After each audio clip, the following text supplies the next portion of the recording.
La mayoría de las personas sabe lo que es la diabetes, y cuando uno lo pregunta muy ligeramente dice sí, es el azúcar alto en sangre, pero por ejemplo cuando hablamos de insulina, la gente ignora que nosotros producimos insulina, nuestro páncreas produce insulina y que esta es la hormona que permite que las células reciban esa cantidad de glucosa que está circulando en nuestra sangre para poder ejercer su actividad normal. Se calcula que para el año 2030, Paul, más de 300 millones de personas en el mundo serán diabéticas. Wow.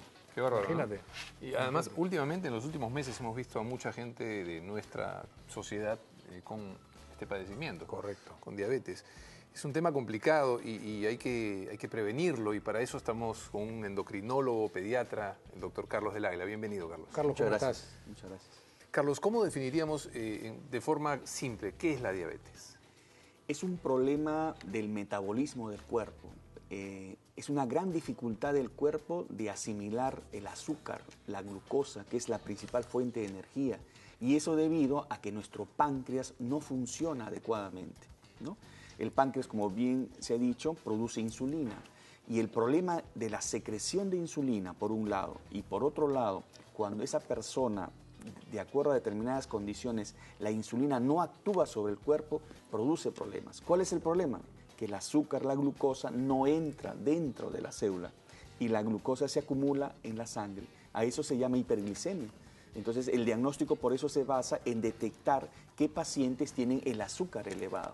¿Ahora esto da síntomas, Carlos? Da síntomas, inicialmente puede no darlos. Ese es el otro problema, porque en algún grupo de tipo de diabetes uno puede estar con el azúcar elevado tiempo atrás y uno no se da cuenta y no tiene muchos síntomas, hasta que de repente ya viene gradualmente los síntomas clásicos, que es el exceso de ganas de orinar, el exceso de sed, el exceso de hambre, la pérdida de peso, ¿no? Entre otras molestias que tiene. ¿Cuáles son los diferentes tipos de diabetes? Esa es una pregunta muy importante, porque acá hay que romper un mito. Los tipos clásicos de diabetes son el tipo 1 y el tipo 2. Antiguamente se decía, el tipo 1 solamente es del niño, del joven, y el tipo 2 solamente del adulto. Ahora no es así.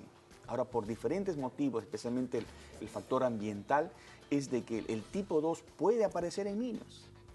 Y el tipo 1 puede aparecer en adultos. ¿Pero cuál es la diferencia básica entre 1 y 2? La diferencia es que el tipo 1 es la diabetes que es totalmente dependiente de la insulina. Ya, el más grave, digamos. Es, digamos, severo. mayor necesidad de insulina.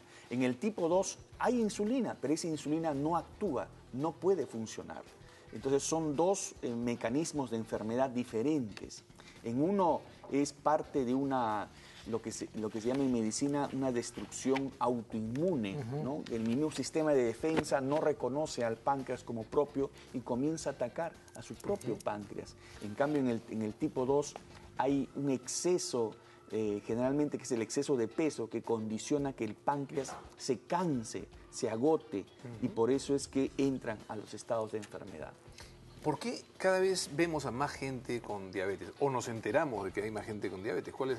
El factor más importante es el exceso de peso. Indudablemente hay una predisposición genética para la diabetes, pero los genes son de la época de la piedra. O sea, tenemos los mismos genes. Así es. El ambiente es de la época espacial. Así es. ¿no? Entonces, los genes que tenemos desde hace muchos años atrás son los mismos. Lo que pasa es que esos genes afloran de acuerdo a las condiciones ambientales.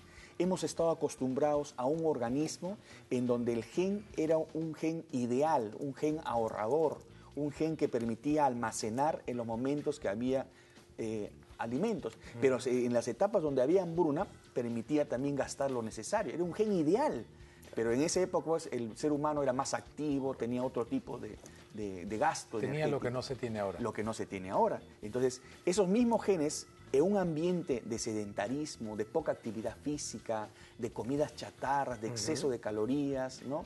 De inadecuados estilos de vida, esos genes pues, nos provocan problemas. Y uno de esos grandes problemas es la diabetes. Carlos, muchísimas gracias. Un placer. Realmente ha sido muy claro, más claro que el agua. Sí, muchísimas gracias por estar acá. Muchas gracias por la invitación. Gracias.